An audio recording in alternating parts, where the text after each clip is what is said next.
Moon Knight episode 2 summon the suit. Oscar Isaac बता रहा हूँ ये आग लगाए हुए हैं और तुम सबका भाई प्यार देख के इस पे नजर आ रहा है कि तुम लोग इसके लिए कितना ज्यादा एक्साइटेड हो। तो अगर दूसरा एपिसोड भी हमें कई सारे प्लेसेस घुमाता है और इसी एपिसोड को समझते समझते हम इसके इवेंट लॉग को भी जानते हैं कि एक्चुअली में हुआ क्या था। तो गुरु चालू ही होता है कि जब जेवी स्टीवन को अलर्ट करता है कि म्यूजियम में रात को कुछ बवाल हुआ था लेकिन कुछ श्योर नहीं है। वहीं स्टीवन भी जेवी को वार्न करता है कि सिक्योरिटी फुटेज में अब जो तुम देखने जा रहे हो वो तुम्हारा दिमाग हिला देने वाला है।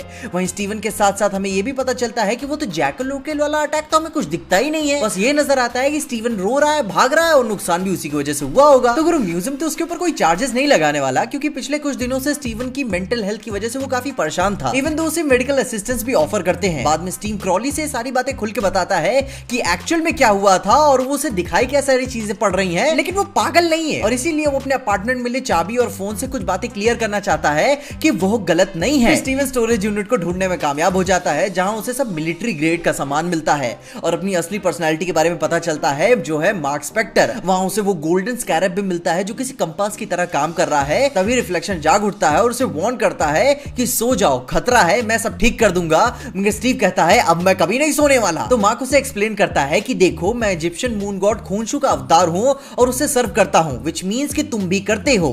स्टीवन को पैनिक अटैक आना चालू हो जाता है। वो जल्दबाजी में भागता है कि भाई मैं सब कुछ पुलिस को बता दूंगा ताकि वो मुझको कहीं बंद उंद करके मुझे दवाई ववाई देके मुझको ठीक कर देंगे। मगर तभी भागते भागते पीछे से भाई खोंशू भी उसका पीछा करने लगता है और बाहर आते ही उसकी मुलाकात लायला एल फाउले से होती है जो कि वो उसे बस माँ के ही रूप में जानती है क्योंकि वो उसकी पत्नी है। आगे चल के पता चलता है कि दोनों स्कैरब के एडवेंचर में साथ थे काफी लंबे समय से, मगर उसे मार्क की इस मल्टीपल पर्सनालिटी वाले का कोई आइडिया नहीं है। रिफ्लेक्शन में मार्क टीम को वार्न करता रहता है कि इसे कुछ भी मत बताना वरना इसकी जान खतरे में पड़ जाएगी। उसे तलाक देना चाहता है क्योंकि भाई उससे प्यार करता है। वो उसे अपने आप से दूर करना चाह रहा है क्योंकि भाई वो उससे प्यार करता है। मगर स्टीवन रहा भाई अपना सिंपल आदमी, वो कभी भी उसे नहीं छोड़ेगा और स्टीवन लायला को सब बताना चाहता है मगर उसका विश्वास वो नहीं करती है और हालात भी उस समय से सही नहीं होते हैं कि वो सारी चीजें सही से समझा पाए। तभी दरवाजे पे फेक अथॉरिटीज आ चुके होते हैं जो कि स्टीवन को उठा के लेके चल जाते हैं। वहीं लायला कहीं छुप जाती है। स्टीवन को पकड़ के लेके जाने के बाद वो उसे थाने ले जाने के बजाय वो उसे आर्थर के अड्डे पे लेकर जाते हैं और इस बार आर्थर स्टीव को भाई प्यार से समझाने की कोशिश करता है कि वो स्कैरब उसे दे दे। वहीं पीछे से खोंशू भी भाई स्टीवन को भाई आर्थर को मारने के लिए कह रहा होता है, लेकिन आर्थर पहले से ही सब कुछ जानता है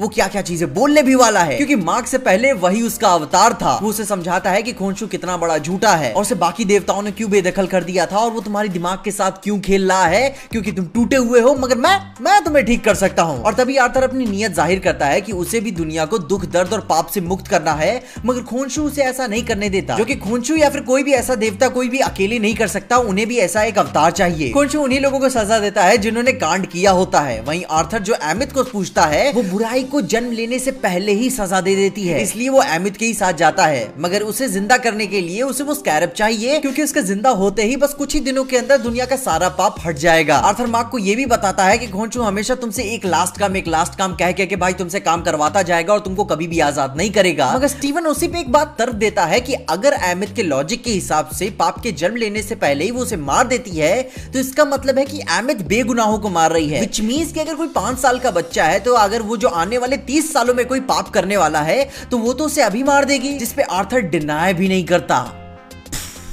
और फिर क्या आर्थर समझ गया था कि पटने उठने नहीं वाला, इससे भी जबरदस्ती से काम करने पड़ेगा, वो भी बड़ी वाली। तभी उसकी बीवी भी पीछे से उसे बैकअप करने आ जाती है और उसे सूट पहनने के लिए कह रही होती है, मगर स्टीवन डरा हुआ रहता है। उसे कुछ भी समझ में नहीं आता कि भाई हो क्या रहा है और करना क्या है। अपने भागते फिरते में ही पीछे से आर्थर एक और इजिप्शियन जैकल को उनके पीछे छोड़ देता है। स्टीवन और लायला बचते का रास्ता खोजते खोजते ही जैकल भाई उन पर अटैक कर देता है। काफी छोटी बड़ी लड़ाई होती रहती है। स्टीवन को सूट समन ही करना पड़ता है, मगर इस बार वो मिस्टर नाइट के एम्बॉडीमेंट बनता है। मार्क की एक नई पर्सनैलिटी है मगर थोड़ी और कॉन्फिडेंस के साथ। स्टीव को जहां ही अपनी पावर के बारे में समझ में आता है जैकल अपनी औकात दिखा देता है और स्टीव और मार नहीं खा सकता और बस इस बार, इस आखिरी बार वो भाई अपना कंट्रोल मार्क को देता है। फिर मार्क का क्या, वो जैकल को लपेट लेता है और ट्रेलर के सारे शॉट्स एपिसोड 2 में ही कवर हो जाते हैं। पता नहीं आगे क्या क्या दिखाने वाले हैं। वही मार्क रियलाइज करता है कि स्कैरब वो खो चुका है और अभी तक आर्थर के हाथ पहुंच चुका है। लायला भी देख लेती है कि आर्थर की अपनी पावर से भाई वो क्या कुछ नहीं कर सकता। वही मार्क अब अपनी दूसरी पर्सनैलिटी की वजह से परेशान है क्योंकि अब वो उसके अंदर कैद है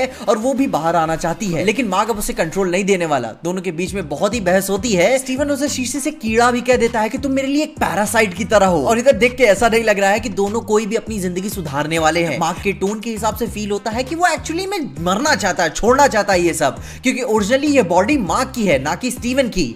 लेकिन वो उसे कुछ समझाना भी नहीं चाहता, वो बस अपना काम करके चला जाना चाहता है ताकि उसकी वजह से बाकियों को, किसी अपनों को तकलीफ ना पहुंचे। तभी खूंशू मार्क से काफी ज्यादा डिसअपॉइंटेड है क्योंकि उसने अपने काम के बीच में स्टीवन को आने दिया। वो उसे धमकी देता है कि अगर तुमने मेरा काम नहीं किया, अगर या फिर नहीं ही कर सकते हो, तो मैं अपना नेक्स्ट अवतार तुम्हारे किसी बहुत ही करीबी को बना लूंगा, जैसे कि लायला। लेकिन मार्क ये श्राप जानता है कि भाई ये कितना दर्दनाक होता है, तो इसलिए वो कुछ और तरीका निकालेंगे ये सबको ठीक करने का। तभी खूंशू उसे अहमद के मकबरे के पास ले जाता है, आर्थर से भी पहले, जो कि इजिप्ट कायरो में है।